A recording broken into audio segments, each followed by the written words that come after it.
Hello, and welcome to the Listen to This Bull live show. Today we've got a special session for you. If you guys have never seen this show before, this is a show you get to ask us questions live and we'll actually answer them. You can ask Reggie why he's in jail if you want. He'll actually answer you. Yeah. Today we got Reggie Brock in the house. If you don't know who Reggie Brock is, you're about to find out, and you're about to find out why I thought it was a good idea to put him on the show. Because this man is amazing. Let me hit this button, get things started.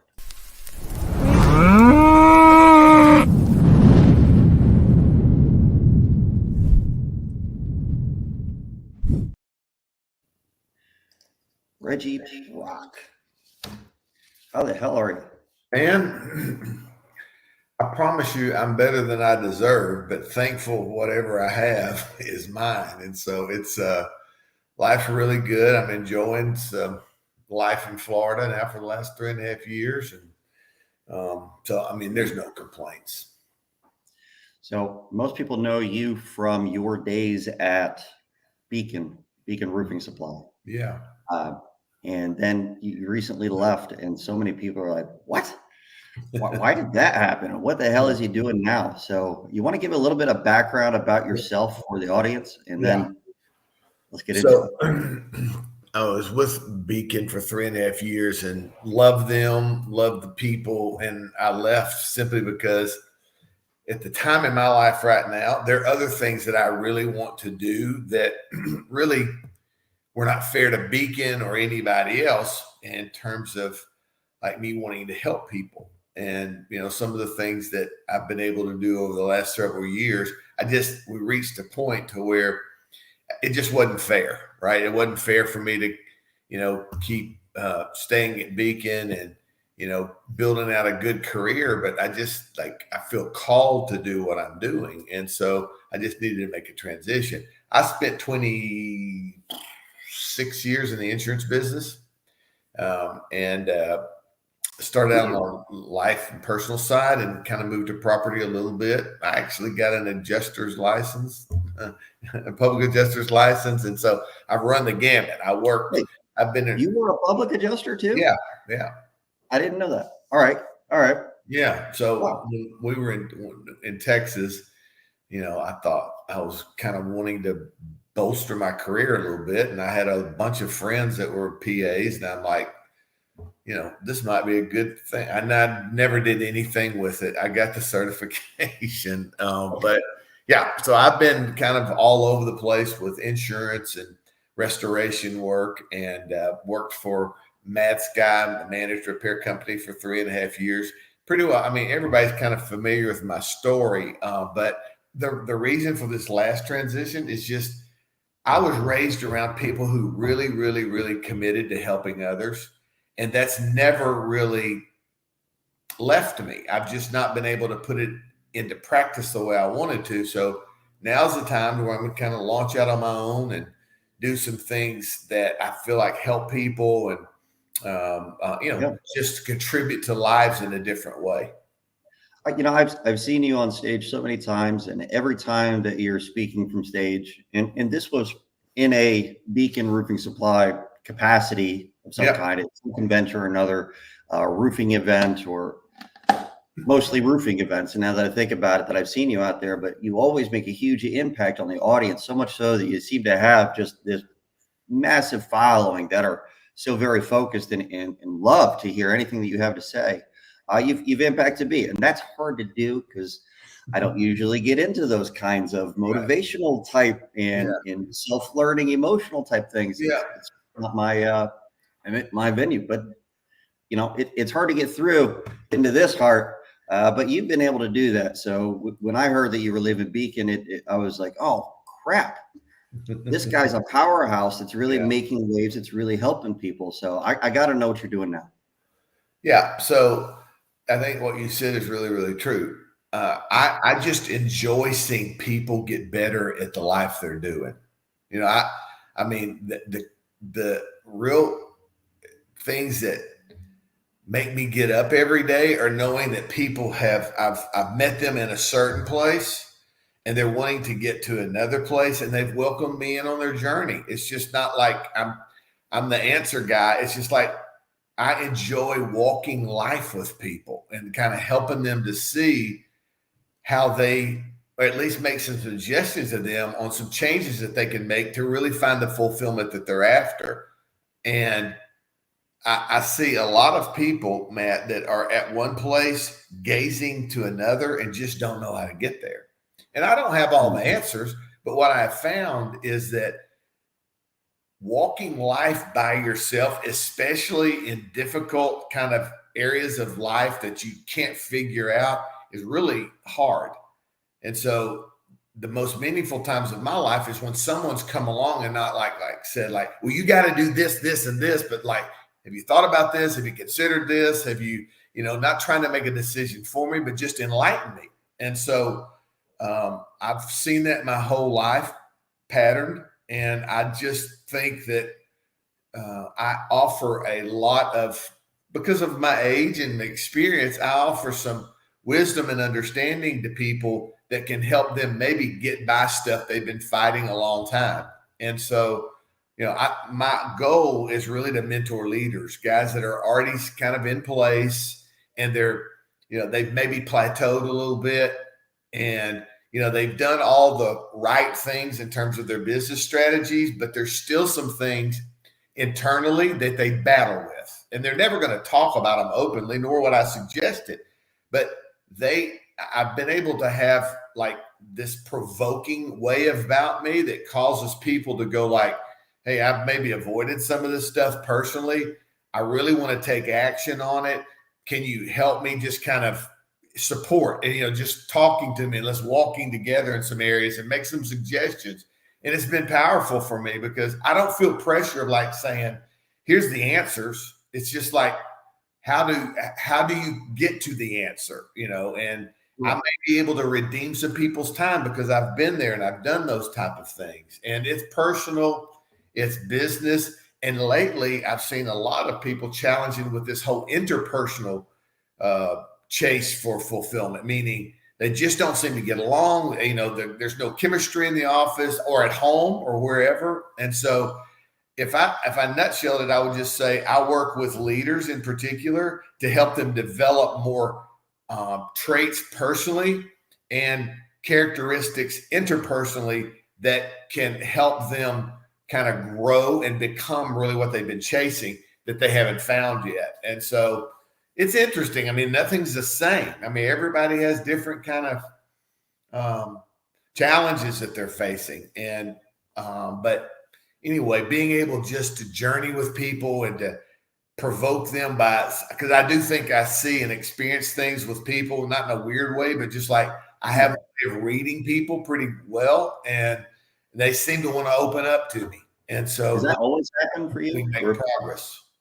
Is that something that throughout your whole life people really open up to you, or is this something that really has happened since getting gray hair and you look wise as hell? Yeah. I think I've seen it for so long, I expected it out of my own life. Like, the way I was raised, my father, I think I've told you before, was a minister. And, not all ministers are bad guys. We see a lot of it portrayed in just in media about, these guys, a lot of these preachers, especially the ones that make so much money, they're ripping and skimming everybody off. But there's a group of local guys who go into communities and just live in the community, and they want to help people just, in life. And so I watched that, and I realized a couple things that, for example, my dad, he lived to give without really thought of getting, but he always got, right? And so I wonder, like, how does that happen? Well, the challenge that we face to replicate that today is the only thing that we really care about is things that impact us directly, and we can see a result from it that creates benefit for us. And I'm not saying there's anything wrong with it, but there is such an element of loss that we have as humanity because we've just always focused on getting before the give. And so one of the things that I've seen is the more I pour into people and help them, I tend to have all of my other issues of life handled, because I do believe that like that law of sowing and reaping is a universal law. I mean, it's like you sow, you reap. And, you know, I feel like I have to sow first to reap from.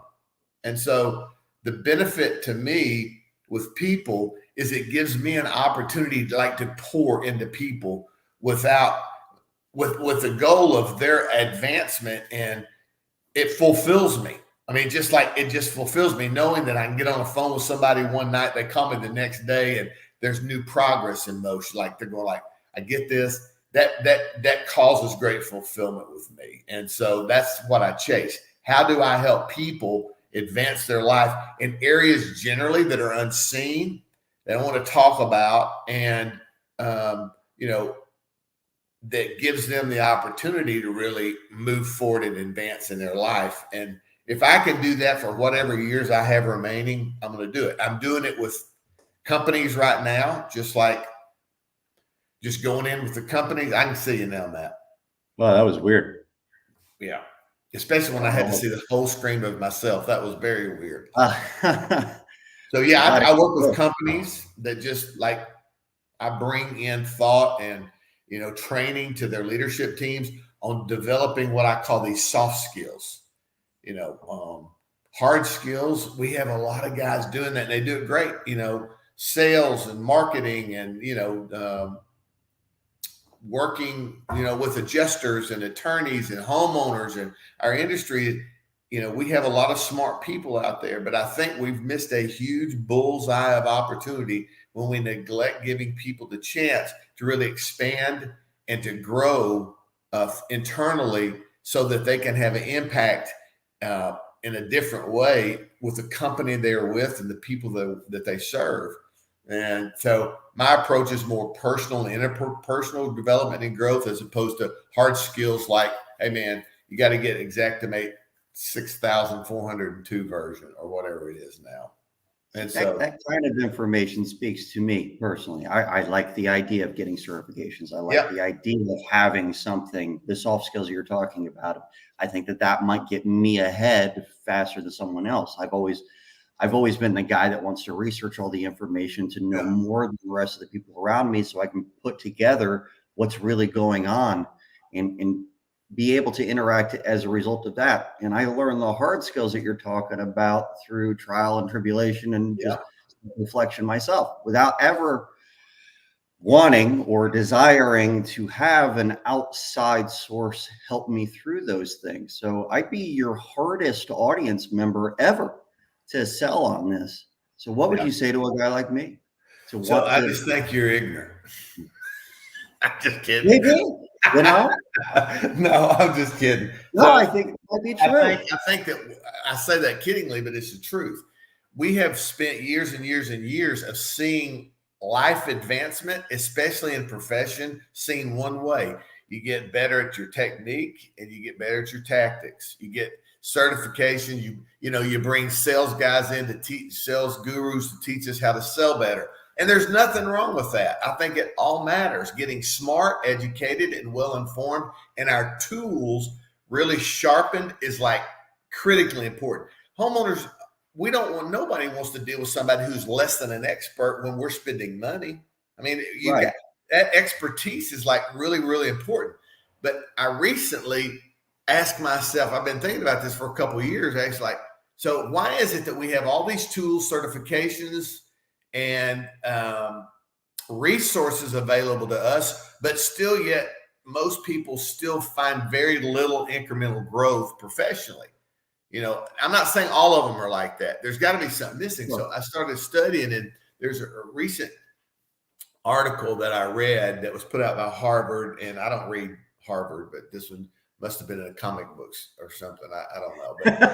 But Harvard, Carnegie, I think it's the Carnegie Mellon Institute, and then Stanford University. They brought their resources together, and they polled and really surveyed like the top, what they considered 100 leaders, not just CEOs, but I mean, leadership people. These were people from religious backgrounds. These were people from politics, people from business, just all sorts of them. And the primary question was this: how do you describe the success you've had? And what do you attribute it to? And this is what got really interesting to me. They said that 85%, this was a collective study, but 85% of the success that they've had, they attributed to soft and people skill development. 15% of their success they attributed to tactical or technical advancement that they had. Now, I'm not saying that. Guys that were a whole lot smarter than me have studied it and found out that if you really want to propel really massive incremental growth, you cannot avoid not dealing with these soft and people skill issues. And so I start, well, what's soft skill and people skill issues? I understood. Look, we know how to a roof warranty works. We know how, elements of the roof fit together and work together, and that's all great. And I mean, we're real smart with that. But what they're telling us is that there is another way to escalate your professional and personal life by focusing like they did on something past the tools in your hand. And so when I started seeing that, it dawned on me like, yeah, we're doing the same thing we've done for years, just different versions to get better. And so now maybe I'm not saying forget that other, but I'm just saying, can we not get a little bit more balanced in our approach? So for example, communication is a big strategy these guys talk about, written and verbal, right? So one of the things that they talk about is our salespeople have more tools available now to be really, really smart in communication or presentation in the home or wherever you're at. But there's a difference between presentation and communication. And so when you look at the presentation, I can have people build these beautiful decks and, all this different stuff I can show the homeowner, and I can even read it to them off of these slides. But the fact of the matter is, communication goes beyond presentation, and it's not just what you're saying, but how you're saying it that matters. And so what these guys talk about are those type of skills that we've just kind of overlooked, that we don't really spend time with. What are the things inside of companies that people neglect to think about that can make such huge difference in the organizations? And that's where I find myself gravitating to is, look, I use this example and then I'll shut up on this. But when I started roofing, in 2010, a lot of crews were still hand nailing. There wasn't a lot of pneumatic back then. And so I thought the other day, back when I was running crews, because I started out just selling roofs and running crews. And I learned the business literally from the ground up.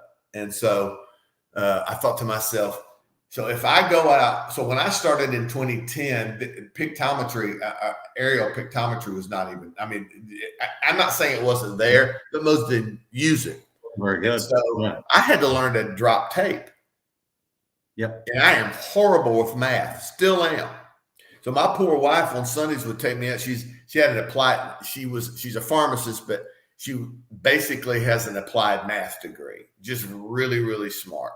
And so she'd take me out. We look up cut off roofs, and she's like, "Honey, this is triangles and rectangles. Right. Let me just show you how to do this." And so by the time I learned it, aerial measurements were out more, and I thank God for it. My point is, since 2010 till now, the tools and the resources that are available to roofers today is crazy. It's just so advanced. And so I thought to myself the other day, if I owned a roofing company and they were still hand nailing, I feel like as a good owner, I'd go out and try to buy them the best hammers that they possibly could have. And I would spend money on them, and I would be technically advanced because I want them to be efficient on the job. Then I go to the job with these 10 hammers and I hand them out to my crew, and I notice something about them. I'm just using an analogy here. Every one of them have a broken swing arm.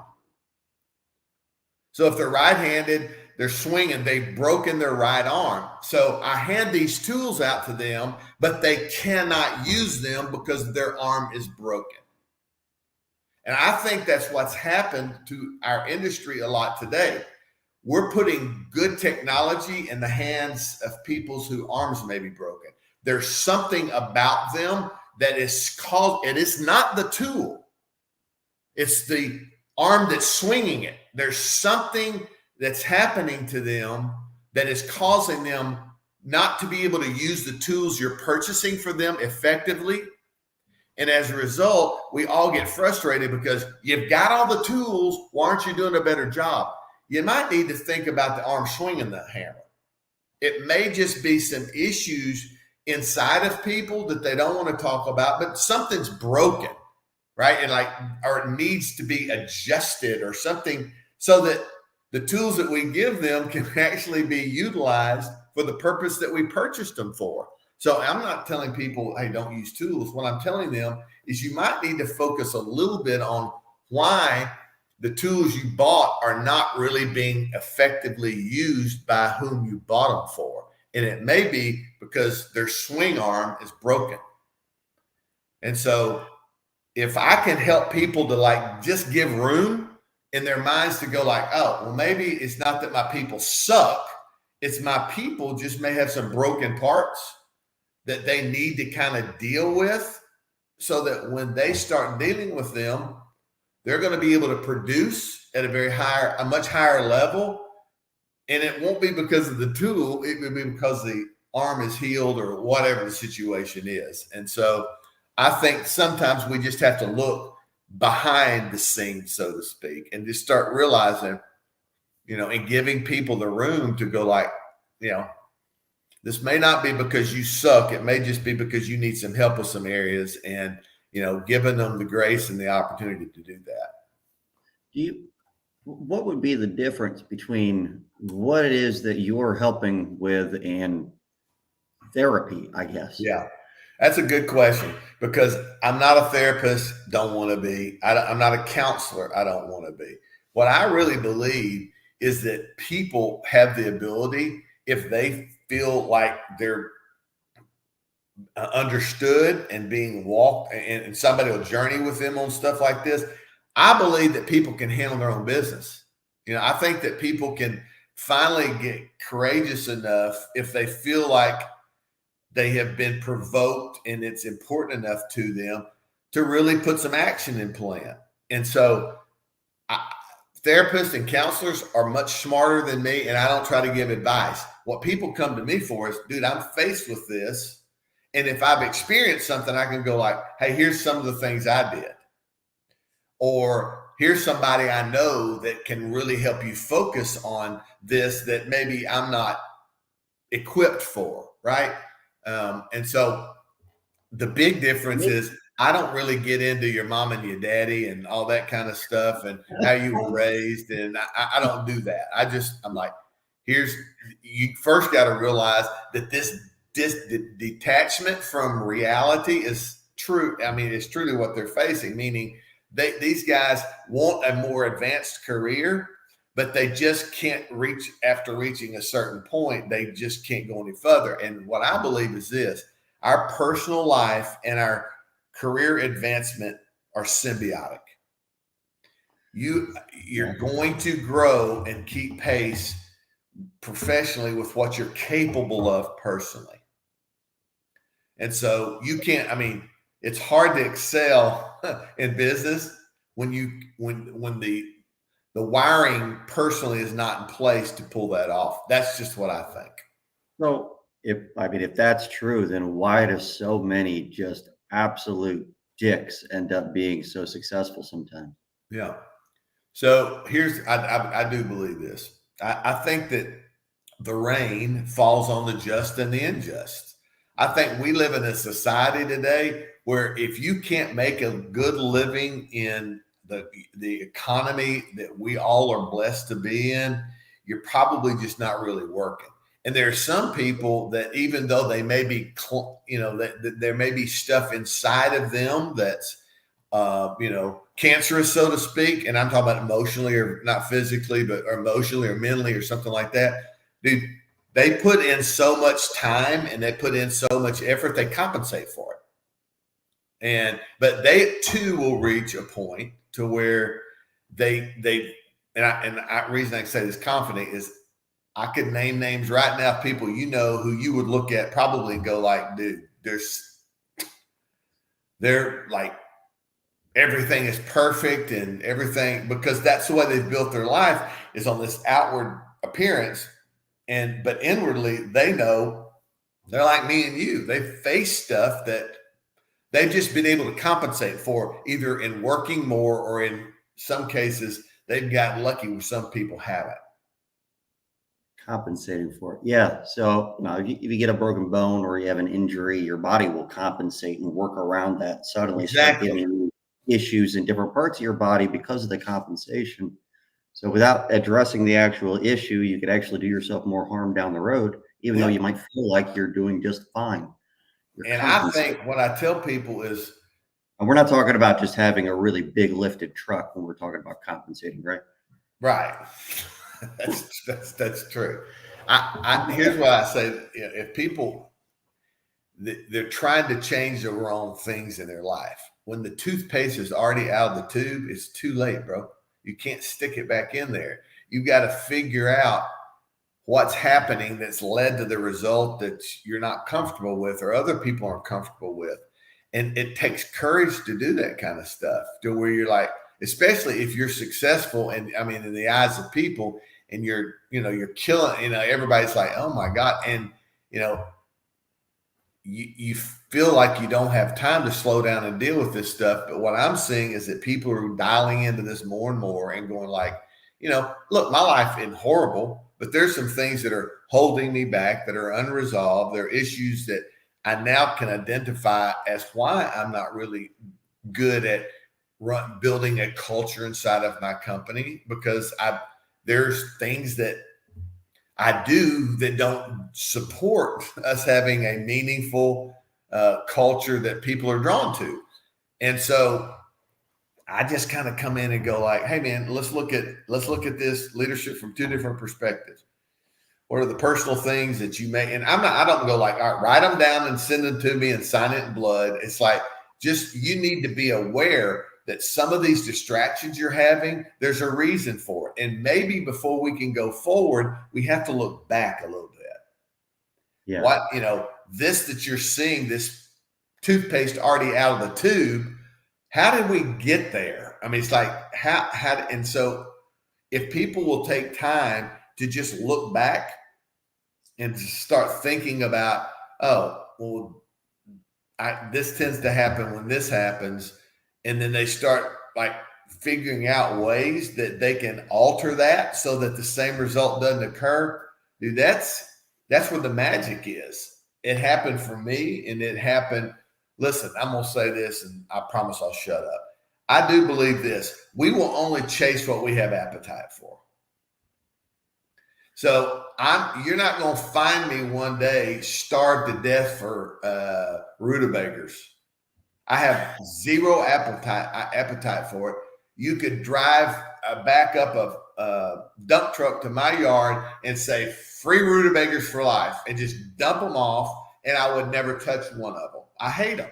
Now, you drop something I love, or you even put it somewhere that maybe I don't belong, but I have such a deep desire and appetite for it, I'll knock walls down to get to it. And so what we have this propensity to do is we are driven by our appetites, and most of us are not controlled enough to really say no to things that we know are going to create some kind of collateral damage somewhere in the near future until it's too late. And that's what happened to me. I toyed around with stuff that I knew eventually would bring me down. But I thought, I'm smart enough to like work around it. Like, and there are things, when you use an example about the broken leg, we compensate for.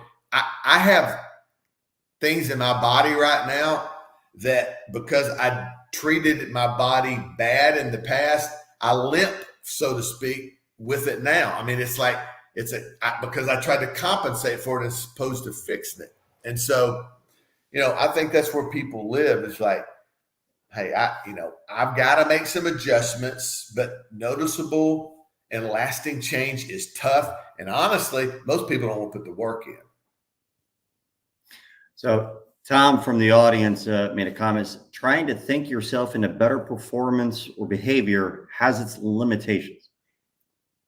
You're not talking about just thinking things like the secret or whatever like that, bringing it from the universe into this. This is not mystical stuff you're talking about.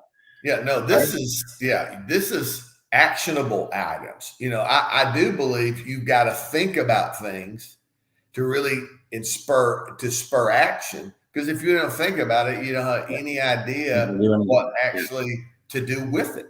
So I have to think about it. But then that's the problem. Most people don't see change that needs to happen because they're not committed to the work it takes to get it.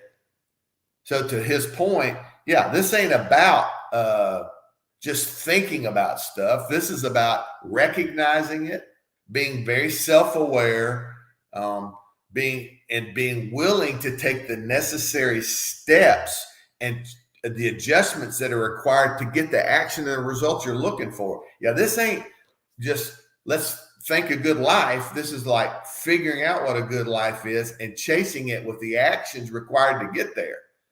And I use this statement a lot, and I believe it. Dreaming is a good thing, but until you take action on your dreams, you're just a dreamer. And dreamers don't get anything really done. It's the action takers that are willing to go out and do something. And so I have people come up to me pretty regularly and go like, hey man, I heard you speak and it's been, great. It made me provoked me. And my honest question of them after that, they've said that is, well, what are you going to do about it? Sugar rushes they go away quick. And even like when people say, oh, it's very motivational, very inspirational, and I appreciate it. But the fact is, I want it to provoke you. So you can't just like, oh man, that felt good. That, it was inspired me. I want you to go, oh my God, now I've been provoked at a deeper level that's going to require me to take some action. And so that's what most people don't do. They don't want to put the work in. They think about it. They'll, talk about it. But I'm not going to take the needed action for it. So I agree with Tom. You're going to change. Adjustment's got to be made in the way you act.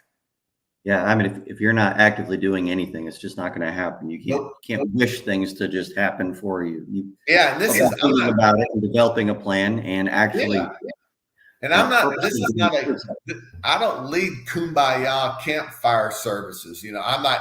When I go in, we start dealing with stuff, and then it's uncomfortable, but it's stuff that makes people go like, yeah, there is a way. There are action plans.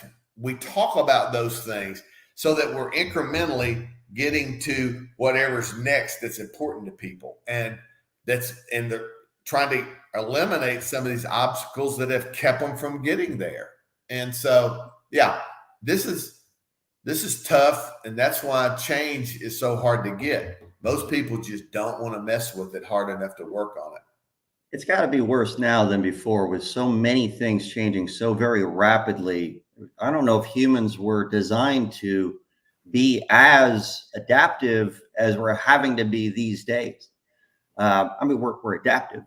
Yeah. But maybe not as adaptive emotionally, maybe not as adaptive in the, we're going to have to change as a society to be able to change with what's coming down with the AI revolution and the robots taking over or whatever. It's going to be a lot of changes, a lot faster than ever before. Well, and think about it. This kind of stuff, there's nobody wants to talk about. In my generation, you were raised and maybe latter ones that would include yours, men in particular, they just don't, emotions are not something that are dealt with or talked about because it showed this sense of weakness. And it's big boys don't cry. Big boys don't gut themselves like that. And so nowadays, though, it's kind of hit the other extreme. I mean, I watch TV sometime with these with these leaders, and I watch them and they start crying, and I can't relate to it because I think they're so over emotional, right? But Or you might even just assume it might be a fake or for the show kind of thing. Yeah. Right. Yeah. But our emotions are a huge piece of us, and not just how we handle our own emotions, but how others see us handling emotions affects organizations. And so I think emotional stability and intelligence is really the sustainability factor in most companies, where people can really learn that emotions are not to be eliminated, but to be worked in and with. Is like a totally different approach to building culture. And so, I don't think we need to run emotional businesses, but I don't think that we can overlook the power that comes with emotions and how it does affect our business and in dealing with other people. Yeah, I mean, you got people like me, and there are some people that are a lot more emotionally driven than others, and do you think it can be a trained thing, even if it's never really felt or understood? Is that something that someone can learn to adapt to from a technical aspect? Yeah, I do. But I think it just takes practice that leads to habit. And see, that's again what people don't want to do, is sometimes we just got to practice things that don't even feel comfortable. And then the longer you start practicing them, they become a little bit more habitual. And then that's what you want to get to, where it's instinct. It's just like, it just happens without thinking about it, kind of deal. And see, like, I'm not for sure you would consider yourself, or many would consider you, an emotional guy. But I'm going to tell you what, I've heard you get really passionate about things you love. And this show is like that. Right? That's true. And so some people are just more controlled, which I think is a gift. And so, like with you, I'll never forget, we were at Estes Roofing, and that's kind of where this conversation started for me with you. And I noticed some things about you I'd never seen before. And I'm like, oh, that's what he's passionate about. And we've started talking about things that really interest him, or at least he's curious about, right? And so I would rather be in a room of a pack of 10 of you than I would be when it comes to hard, important decisions, than I would be with some of these guys that are loud and, like, that their thoughts last less than a millisecond in terms of their impulsiveness and that drive that has really, even in some cases, catapulted them to the top. But I'm more comfortable with people who manage life. And that's where I want people to get in their lives as well. It's like, how do we not be unemotional, but how do we be controlled financially? Whatever. I mean, just whatever you want to look at. My wife finds security in my stability. My wife finds security and calmness in that she can experience when she senses it from me. Don't tell me that stuff is not important to relationships and to business. And so us focusing on how do we develop these things that have long shelf life to them, and that we know are instrumental to our growth, both personally and professionally. How can we set them aside? I'll tell you the easy reason we set them aside is we don't talk about this stuff. Even getting me on the phone today, there's a little bit of uncomfortableness, like soft skills, like people skills. Like, nobody wants to hear that. We want to talk about killing the insurance company. And the fact is, I get that, but we're missing the huge part of our ability to get better in all of our lives by not just on focusing on these soft skills, that old broken arm, all these things that are in us that are really impeding us from swinging the tools that we have. And that's what I'm committed to. And, I'll say this, and it's true. Very small group of people are going to be interested in this and I had a guy tell me, I love him. And I mean, literally, he's one of my favorite people. I'm going to call his name because you know it. He told me the other day, he's like, Reggie, look, this content, he said, I love to hear you speak. You can go in and light up a room. But he said, your content needs propped up. I'm like, tell me what you're talking about. He said, I want you to come in and do this event with us, but I need to bring a hard skills guy in so that people won't not like what you're doing, but that's what they're used to is hard skill training. I'm like, okay. I said, I understand what you're saying. I said, I don't know exactly how to do that. And he goes, just like, you can't fill a room with this. And he wasn't saying it in an offensive way, but it's just the tale of who we are today. Nobody thinks, but when I talk, everybody tunes in because I'm talking about things that they don't talk about regularly. And when they hear it, they go like, yeah, that's the way I feel. But now I don't know what to do with it. I'm offering them an opportunity to do something with it. Before, Matt, I would be talking about this stuff on stages all across the country and in companies all across the country. And they would come up to me and go like, yeah, I recognize that. Now what do we do? And I would say, I don't know. I got to go sell shingles. Oh, no. Yeah. So now I can provoke and we can journey together in finding solutions to, all right, how do we just get from here to there?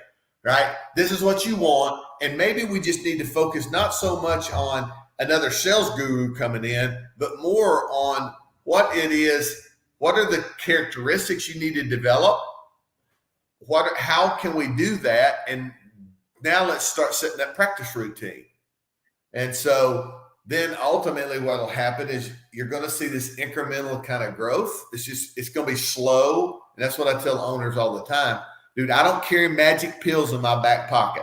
Like, here, I'm just going to give it to your people and tomorrow this is going to be changed. It's not going to be like that. Matt, 47% of the workforce today walks into companies today and they are what they refer to themselves as self-admitted underperformers. 47%. So I promise this is the last statistic I'll use.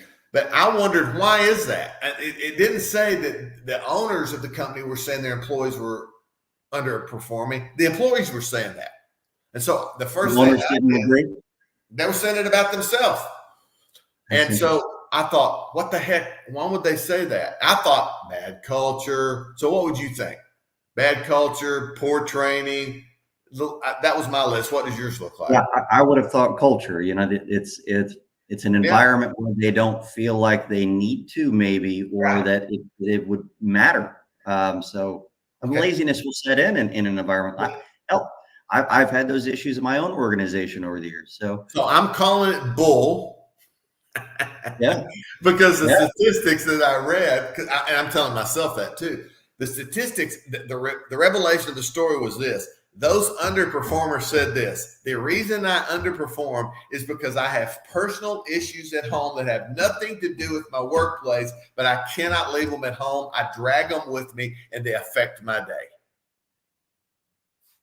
So they believe that they can do better. And that's really what maybe it's that they know that they're better than what they are. Yeah. And maybe the employer doesn't know that. So they think that they're performing at peak.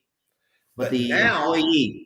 Exactly. But now the employee comes in and goes like, I'm going to be this, though I'm performing at a high, you've met people, they have a tendency to be able to turn the light switch on and off, but most don't, where they can turn some things off and turn other things on.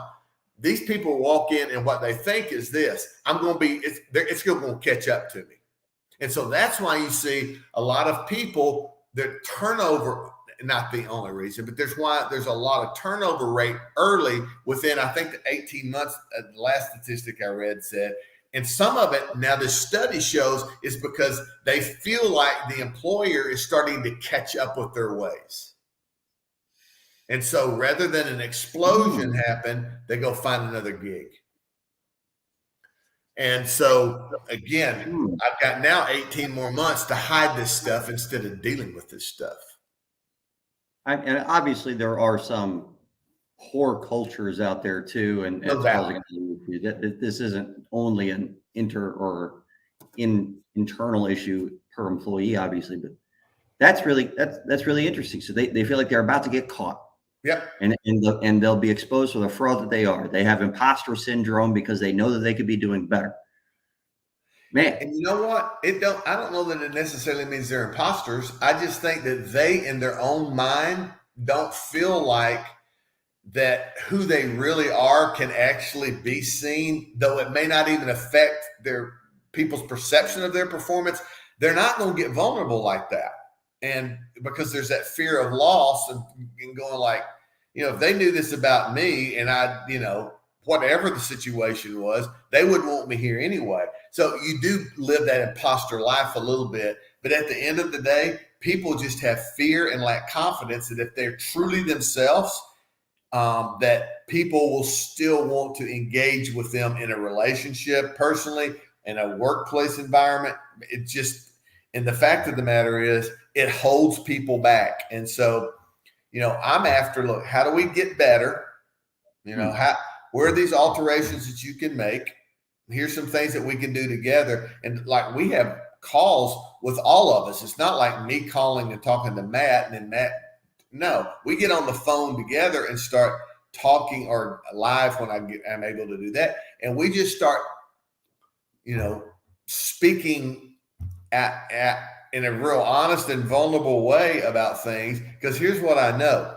If individuals can get closer to their original design and able to function in that, collectively teams grow and become more.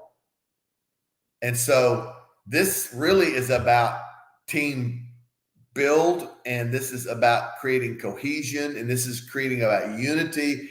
And because I know that if we can eliminate some of this hyper individuality inside of our companies and people can come a little bit closer to working together, the power and the impact of advancement of that collective group is crazy. I've seen it. And so, yeah. Are you doing a lot of this over like Zoom calls, or are you doing in person? I'm only looking to work with 12 companies. And how many? 12. Oh, wow. I have 5. I mean, I've been out here about a month now, and I've got 5 of these guys already lined up. And the reason only 12 is because there's only so much of me, and I don't want anybody that is expecting something from me and I can't give it to them to be disappointed. I just don't. So I think that I've blocked my calendar and my schedule to where I know I can service these 12 people. So that's really a bad way to say that. I was going to say it. I was talking about soft skills earlier, and I kept quiet. I felt good about it.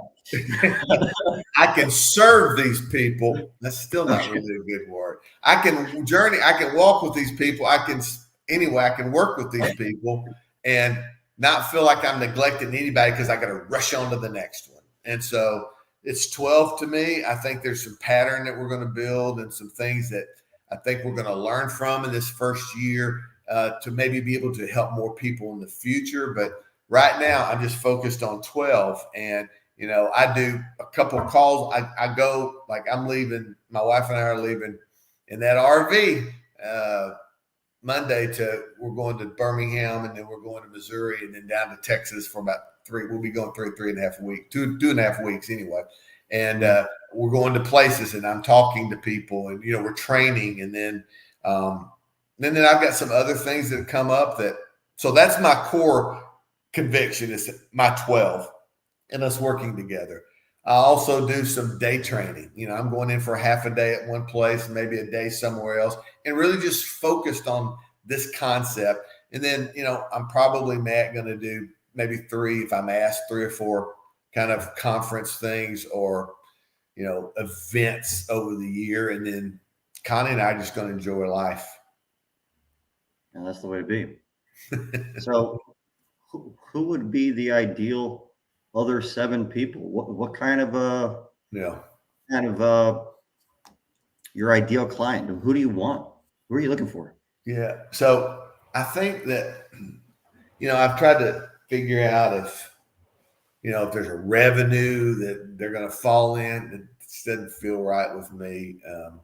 I think ideally it's going to be a group of a team that has either some up and coming leaders or some leaders that are already in place. So, I mean, it's probably going to be a pretty substantial business because there's going to have leaders already in place and, guys that are just looking to who would commit themselves to understanding there's more to their business build than just technical and tactical. And they'll hear this and they'll go like, oh, that makes sense. And then we'll have a short conversation and I want to make for sure we're aligned and kind of objective and,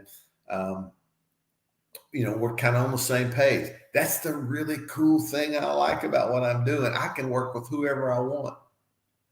Before I've had to sell shingles to people I didn't really like. and they probably didn't like me either. So, but now I can just do this and we can travel. We love to travel and again, help some folks, I think, get better individually and then start becoming more mindful of how they're better with other people. And if you can knock those two out, you're absolutely going to accelerate your career without even trying. Like say, not even manipulating, not even trying to be, you just go to work in better shape, right? And you're able to perform more and your contribution is recognized as it should be. Yeah. Man, it's almost a shame you're only going to take on 12. Yeah. I think there's going to be some other iterations after that, but really what I'm wanting to do is so like if there's somebody out there, because the barrier of entry financially is really low, and I'm happy to talk to anybody about that.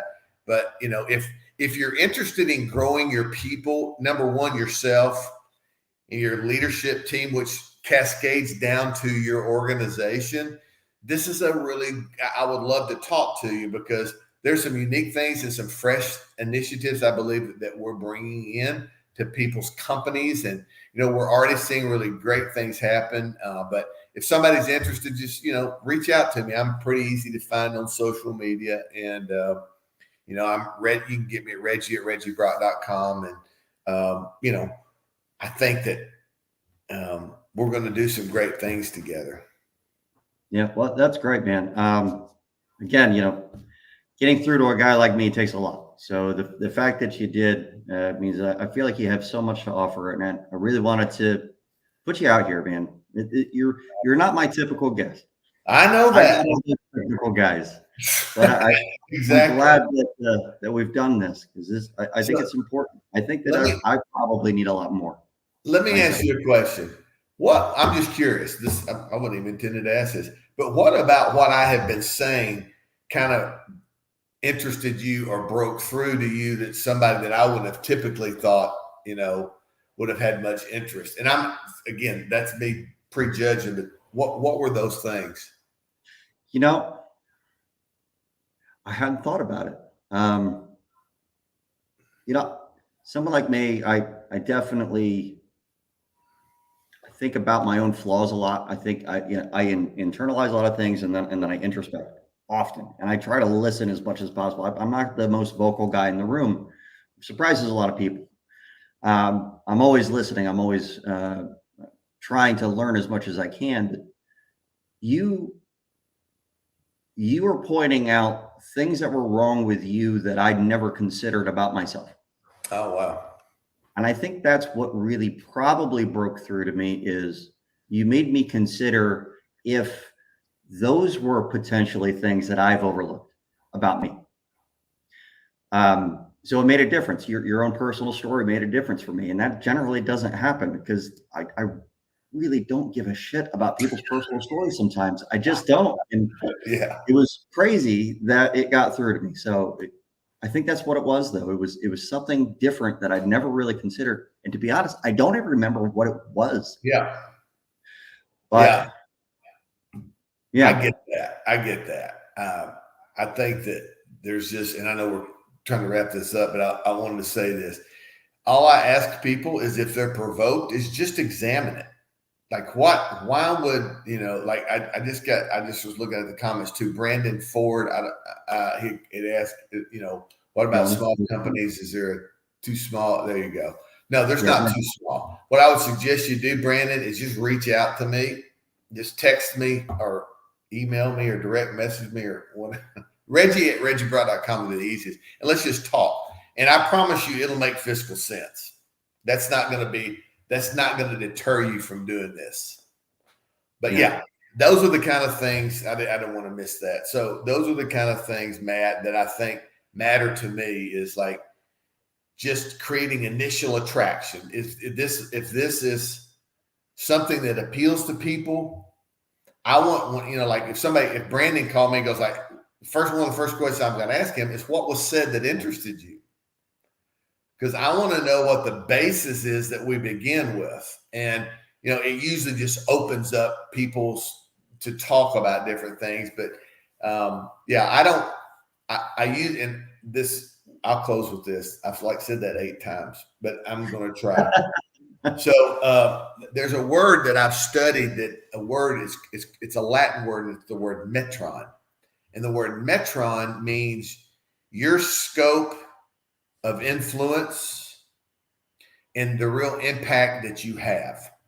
And so I started studying that word. And as I studied it, I realized that metron really has 2 factors. Number one, the component I own. It's my unique voice. It's my unique skill and gift that it's just my DNA. Nobody else can. And so what we do is we realize what our DNA doesn't look like as opposed to what it does look like. And we gravitate more, a lot of people gravitate to what they aren't as opposed to what they are. And once you get to a point to where you can identify whatever that uniqueness is of yours, and you just start declaring it out of your mouth and start speaking about it and of it, there's going to be the other side of the metron that kicks in. And it's that audience that's been waiting to hear what you have to say. And it creates connection. And so I'm not going to call this guy's name because you know him. I sat down. He wanted to have breakfast or lunch with me. And I sat down with him and we were talking. And the first thing out of his mouth was this. He said, Reggie, I believe I'm called to reach 1 billion people. And I'm like, wow. Now, his second question to me was, how many are you going to reach? Now, the instinct in me was to go like, well, 1 billion and 1. If you can do 1 billion, I'm going to get 1 billion and 1. But I caught myself. Your days watching Price is Right as a kid, I'm sure. Right. And so I caught myself and I said, the reality of it is this. I believe I'm called to the ones. He goes, well, that's a small vision. I said, because you don't understand it. At the time in the season of my life and the call that is upon me, I feel I'm called to reach ones that are going to reach generations. So my bullseye or my target went like from this to this. Not everybody's going to be interested in me. Not everybody's going to be interested in what I have to say. Not everybody's going to be interested in what Matt has to say. What we've got to realize is that we should worry only about who will and who will take action on what we say so that we can help advance their life. So if you're out there and you're hearing this and you think, man, your voice ain't that important, nobody really cares, you're wrong. Somebody has been built to hear what you have, what you need, what you can provide them, and you may never meet them, but the impact you can have on their life is really important. Speak your truth. So what you're saying is I should stop talking to insurance companies because they're not listening. Yeah, that's not happening. But, our power is found and our impact is found and the voice is really ours. And there's going to be people hear it and they're going to respond to it. And the connection is going to happen and great things are going to happen. So I believe that. Well, I really appreciate you being on the show. I posted your email up. I'll do it one more time so people can get a hold of you. I assume that there is a website that goes to that too, reggiebrock.com. Yeah, reggiebrock.com. And it kind of it'll tell you, more about the outline and stuff. But yeah, Brandon or whoever else has heard this or wants to talk, reach out to me and we'll figure something out. Matt, man, I mean, this has been great. I'm really grateful because everybody's always known me for what I've done, and now I'm just kind of transitioning to what I'm going to do. So you just doing this is very kind, and I'm very appreciative. You deserve it, and it's because you're willing to help, and I really appreciate that about people. So thanks for being on, and I hope people reach out to you. I hope this is beneficial, and I hope people that are watching this that are normally my audience and getting a lot of all the technical data and everything we give them, I hope you actually take heed on this or really think about it. Reggie's made me think, and that's difficult to do for that side of things. So I think that he can make a difference for you if you're a little bit more technically minded, like I am, more so than some of the other guys that are out there that seem fake to me. So thanks, Reggie. Thanks for being you. Thank you so much, man. All right. I see you guys on Tuesday at 6 p.m. We're back to our regularly scheduled programming.